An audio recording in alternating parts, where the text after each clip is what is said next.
आम लाइफ रे आमे केही भी फेल हेबाकू चाहंतिनी किंतु फेलुअर आम लाइफ रो गोटे पार्ट आउ ताको आमे केबे भी इग्नोर भी करि परिबे नहीं।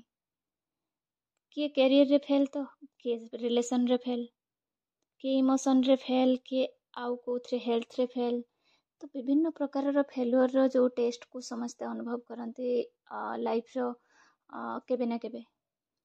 तेणु आमे समस्त को देखिकी जे अरे से बहुत सक्सेसफुल, से जदि कौ दिगरे गोटे सक्सेस अच्छे ना ताले आउ कौ दिगरे गोटे फेलुअर भी थिबो। एमिति किए मनीष अच्छे जे फेलुअर रो स्वाद चाखिनी बा एमिति किए भी मनीष अच्छे जा लाइफ रे किसी सक्सेस नहीं। किंतु फरक होची सेतिकी आमे अन्य मानक कथारे निज उपरे भरोसा करबा केबे भरोसा करबा को उठे दो किंबा संदेह करू तो सेमती करबा केबे भी उचित नुह। आमे फेलुअर को मन रखिबा उचित किंतु ताकू डरिबा उचित नुह। तो फ्रेंड्स गुड मॉर्निंग, मु स्मिता आपण समस्त को स्वागत करुछि आज स्टडी ब्लॉग रे। केमती अछंती आशा करिबे आपण माने बहुत बहुत बहुत ही भल थिबे। आज सकाळ मोर आरंभ होइतिला 5टा रे, तो 5टा रे उठिला परे जस्ट आधा घंटा खंडे पढ़िला परे मोर आ जहा काम थिला घर ता कंप्लीट कली। गाधुआ ठाकुर पूजा सब सारला परे ब्रेकफास्ट बनैली, ए सब सरिला परे मु पुणी आसिली स्टडी को। वर्तमान सकाळु गीता पढ़ी नथिली तो वर्तमान गीताटा कंप्लीट करके गोटे चैप्टर गोटे श्लोक हो कि दुईटा श्लोक हो कंप्लीट कला परे मु पुणी पढ़िबी। हाउस वाइफ मानक जीवन एमती ही थाए जदि कोठी 15 मिनिट एपट सेपट हो गला ताहले हुए तो गोटे घंटे 2 घंटार शेड्यूल भी डिस्ट्रैक्ट हो जाए। तो से समय को भी एते जगे कि भी पूरा कैलकुलेटेड करके भी प्रतिदिन जगे कि चली हुए आउ सेटा भी संभव हो पारे नि। आउ जेबे 15 मिनिट अधा घंटा जदि कोठी एपट सेपट हो गला ना ताहले से दिनर निश्चित भाव में 2 घंटा निश्चित इफेक्ट हुए। तो किंतु मोर आज जहाँ जहाँ काम थिला सब सारी सारे आज इच्छा हो बस रूम रे कबाड़ देके पढ़ती बहुत समय किंतु सेटा तो पॉसिबल नुह। केबे केबे भी मन बहुत उदास हो जाए, अरे आमे कोठी रहिबा कथा किंतु आमे कोठी रहि जाइछंती। तो ये सब पई आमे आम परिवेश ए सब गुड़ाक कोठी ना कोठी आमे निश्चित भाव में दायी।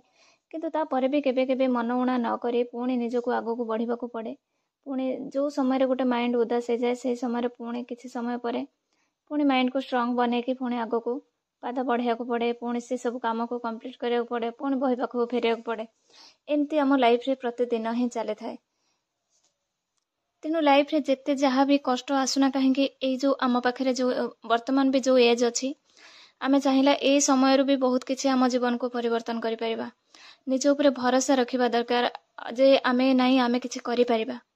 तो आज जदि आमे गिव अप करि जाउचंती, आज आमे जदि डिप्रेस्ड हो जाउचंती, नहीं बहुत कष्ट होची ए सब को एते मैनेज करके आगो को बढ़ी होनी ताले हुए तो जते एज नथिबो आ किछि करिवार सेते सतरे बहुत पश्चाताप होबो।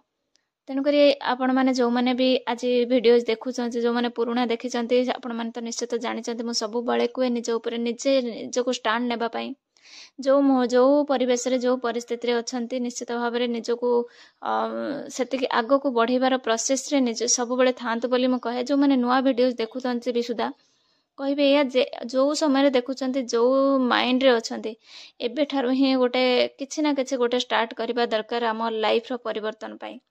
तेणु लाइफ आमको जहाँ भी स्वाद दौचे ना दऊ किंतु आमको स्थिर रहिबार अछि। आ केबे भी आमे जेकोसी स्थिति आसुची सेथरे निजको सब बेले स्थिर रखिकी आम लक्ष्य रे आमे किंतु स्पष्ट रहिबा दरकार। तो फ्रेंड्स मोर वर्तमान रिविजन ही चली। रिविजन रे मते गोटे कमेंट थिला बोधे जे मु केमिति रिविजन करछि।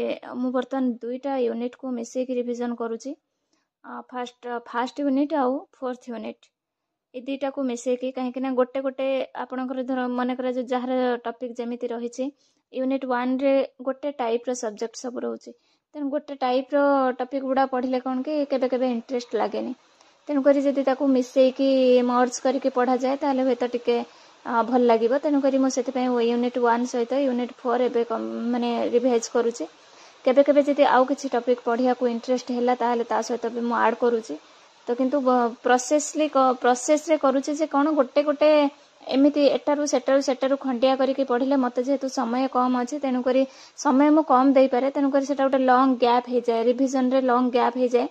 तेणुक टिके गैप कम रखिबा पई मु ताको गोटे गोटे कवर करिया पई ट्राई करे जे गोटे यूनिट आरंभ करली तो ताको जेमिति कंप्लीट करबी।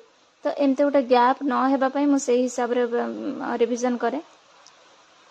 तेणु बर्तमान मु यूनिट 1 और यूनिट 4 रिवाइज करूची।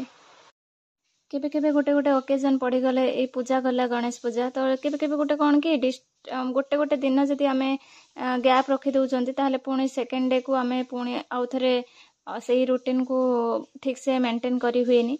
आपणक लाइफ रे एमती हुए कि नहीं कमेंट रे जणेबे। आ गोटे कथा एटा रिक्वेस्ट करबी आपण केते समय पढुचंती आउ केते केते कवर करलेनी कि कौन एटा कमेंट रे निहाती जणेबे जोटा मते टिके बहुत इंस्पायर लागिबो। जदि मु कोठी डाउन ही जाउथिबे मते आउ टिके मु एनर्जेटिक हे कि आउ टिके समय देई परिबे।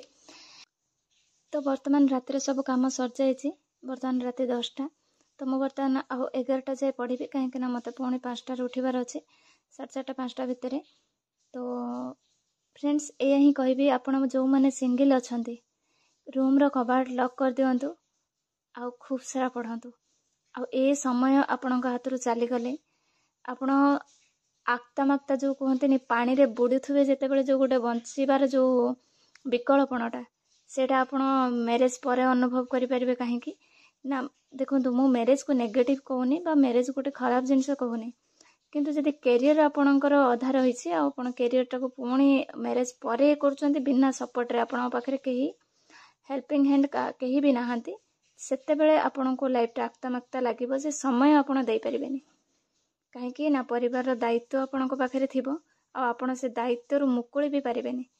आ सेठी आज आम पाखरे बापा माँ अछंती सेमानंकु आपमे कहिले बुझिबे किंतु या परवर्ती मुहूर्त रे केही बुझिबाकू भी नथिबे। काहे कि ना आपण तो सेतिके सीनियर ही जाइतिबे ना आ आपण अळी काहा पाखरे करिबे जे मते समय दरकार मते पढिबाकू समय दियो। रूम लॉक कर दियंतु निजर टार्गेट सेट करंतु आ बहुत पढ़ंतु बहुत पढ़ंतु।